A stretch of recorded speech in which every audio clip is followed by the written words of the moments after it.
నాగర్ కర్నూలు జిల్లా ఎమ్మెల్యే రాజేష్ రెడ్డి ఘాటుగా స్పందించారు. ఎమ్మెల్యే క్యాంపు కార్యాలయంలో జరిగిన పార్టీ కార్యకర్తల సమావేశంలో మాట్లాడుతూ రానున్న ఎన్నికల్లో తెలంగాణ గడ్డపై మరోసారి కాంగ్రెస్ పార్టీ జెండా ఎగరటం ఖాయమని స్పష్టం చేశారు. ఈ సందర్భంగా ఆయన మాట్లాడుతూ రేవంత్ రెడ్డి మరోసారి సీఎంగా ఎన్నికవడం ఖాయమంటూ ధీమా వ్యక్తం చేశారు. బీఆర్ఎస్లో ఇప్పుడు గొడవలు మొదలయ్యాయని, ఓ దిక్కు బావ మరో దిక్కు కొడుకు ఇంకో దిక్కు బిడ్డల గొడవలతో ఆ పార్టీకి అంతం తప్పదని వ్యాఖ్యానించారు. కాంగ్రెస్ కార్యకర్తలపై హెచ్చరికలు జారీ చేసిన ఎమ్మెల్యే మన పార్టీలో ఉన్నవాళ్లు బయట పార్టీ గురించి లేదా నేతల గురించి చులకనగా మాట్లాడితే చర్యలు తప్పవని స్పష్టం చేశారు. కార్యకర్తలు పద్ధతి మార్చుకుని ఐకమత్యంగా ముందుకు సాగాలని పిలుపునిచ్చారు. అదేవిధంగా తాళపల్లి గ్రామం నుంచి ముఖ్య నాయకులు ఈరోజు బీఆర్ఎస్ నుంచి కాంగ్రెస్ పార్టీకి జాయిన్ కావడం సంతోషకరం. మీ అందరూ జాయిన్ అయిన వాళ్ళ పెద్దలకు, తాళపల్లి గ్రామస్తులకు, అదే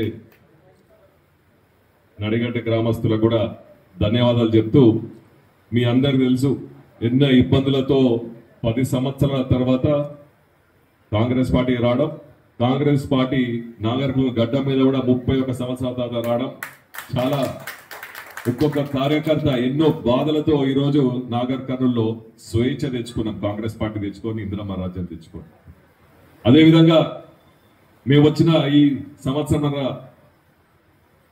కాలంలో కేవలం మన కార్యకర్తలు గ్రామంలో అభివృద్ధి, పిల్లలకు స్కూలు, వ్యవసాయ రంగంలో మెరుగు కావాలి, అదేవిధంగా విద్యా రంగంలో మెరుగు కావాలనే తోడ్పాటుతో ఎన్నో కష్టాలు పడుతూ ఎన్నో ఫండ్స్ చేయడానికి ప్రయత్నిస్తున్నాం.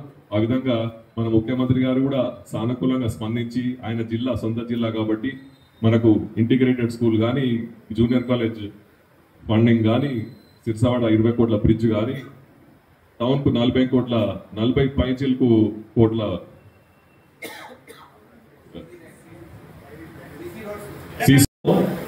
చేస్తున్నా కూడా అక్కడ ఉన్న కొద్ది మంది నాయకులు ఏదో అపోలు ఇప్పుడే చెప్తున్నారు. బస్ స్టాండ్ లో అవిలంటే ఉండాలి. ఎవ్వరు ఎక్కడ వారు కాంగ్రెస్ పార్టీ మళ్ళీ నెక్స్ట్ టైం కూడా వస్తుంది, తప్పకుండా వస్తుంది. రేవంత్ రెడ్డి గారు ముఖ్యమంత్రి అవుతారు. ఎందుకు చెప్తున్నా అంటే ఆ పార్టీలో ఇప్పుడే ఫ్యామిలీ గొడవలు స్టార్ట్ అయినాయి. ఒక దిక్కు చెల్లెలు, ఒక దిక్కు బావ, ఒక దిక్కు కొడుకు. ప్లస్ ఇటువంటి ప్రాబ్లం ఉన్న ఏ పార్టీ కూడా ఎప్పుడే చాలా రోజులు నిలవదు. కాబట్టి తప్పకుండా రేవంత్ రెడ్డి గారు ముఖ్యమంత్రి మరోసారి అవుతాడు. మళ్ళీ కాంగ్రెస్ పార్టీ వస్తుంది. నార్కల్ గడ్డ మీద కాంగ్రెస్ పార్టీ జెండానే ఎగిరేస్తాం. అది మాత్రం వాస్తవం. మీరు ఆలోచించండి, ఏ యాంగిల్కి వెళ్ళి ఆలోచించినా ఏ పార్టీ కూడా నాగర్ కర్నూలు గడ్డ మీద మళ్ళీసారి రాదు, కాంగ్రెస్ పార్టీ వస్తుందని మళ్ళీ మీ అందరు మనవి చేసుకుంటూ, మేము వచ్చిందే ఇప్పుడే భాస్కర్ రెడ్డి చెప్పిండు, మేము రైతులకు పనిచేయడానికి రాజకీయాలు వచ్చినామని చెప్పి. నేను మళ్ళీ చెప్తున్నా, నేను కూడా 20 సంవత్సరాలు ప్రాక్టీస్ చేసి డాక్టర్గా ఉండి ఈరోజు నాగర్ కర్నూలు అభివృద్ధి చేసుకుందాం, ఒక మంచి టౌన్ లాగా, ఒక మంచి నియోజకవర్గంలో తీర్చిదిద్దుకున్నాం అనే విధంగా పనిచేస్తున్నాం.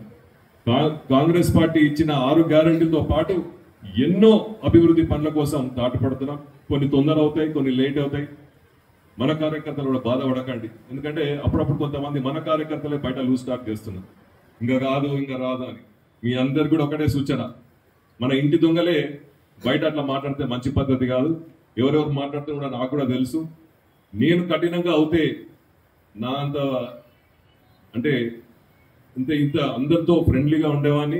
ఎవరైనా బయట మాట్లాడేది నేను తెలుసుకుంటున్నా ఇప్పుడు, ఎందుకంటే ఊరుకుంటున్నా, ఎందుకంటే అందరు కూడా నాకు కష్టపడ్డారు కాబట్టి. కానీ అది మితిమీరితే మనకే ఇబ్బంది.